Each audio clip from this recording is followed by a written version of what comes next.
तिकिटाचे पैसे मागितले म्हणून एका प्रवाशाने चाकूने हल्ला करीत एसटीच्या कंडक्टरला जखमी केले। योगेश नामदेव काळे, वय 40 वर्ष, राहणार डोंगरगाव, तालुका फुलमारी, जिल्हा छत्रपती संभाजीनगर असे जखमी कंडक्टरचे नाव आहे।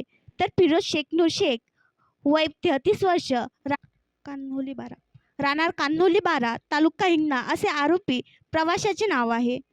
शुक्रवारी सकाळी 10:30 वाजण्याच्या सुमारास नागपूर कोंढाडी मार्गावरील रिंगाणाबुडी गावानजीक ही धक्कादायक घटना घडली। यामुळे बसमधील प्रवाशात काही काळासाठी खळबळ उडाली होती। मिळालेल्या माहितीनुसार छत्रपती संभाजीनगर आगाराची हिरकणी एसटी बस 51 प्रवाशांना घेऊन नागपूर येथून कोंढाडी मार्गे संभाजीनगर जात होती। आरोपी फिरोज हा नागपूर येथून बसमध्ये बसला।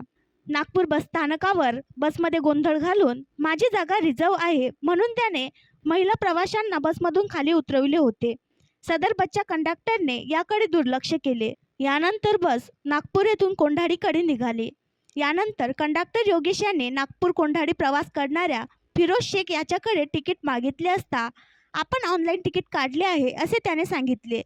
यावर कंडक्टर योगेश याने ऑनलाईन तिकीट दाखवण्यास सांगितले असता फिरोजने योगेश याच्यासोबत वाद घातला।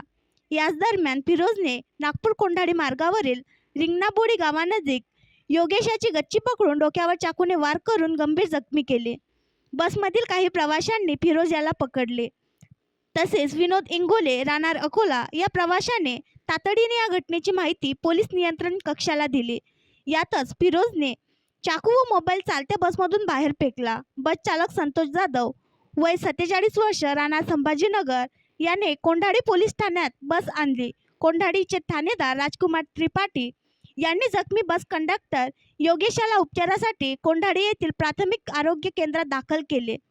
यानंतर योगेशला पुढील उपचारासाठी पाठवण्यात आले। या प्रकरणी कोंढाडी पोलिसांनी आरोपी फिरोज विरुद्ध गुन्हा दाखल केला आहे।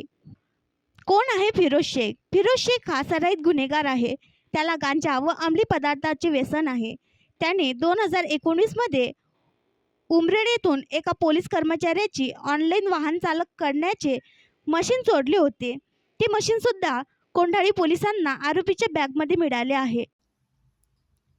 आणखी नवीन व्हिडिओ पाहण्यासाठी आमच्या देशमुख एक्सप्रेस न्यूज चॅनलला सबस्क्राईब करा, लाईक करा आणि शेअर करा।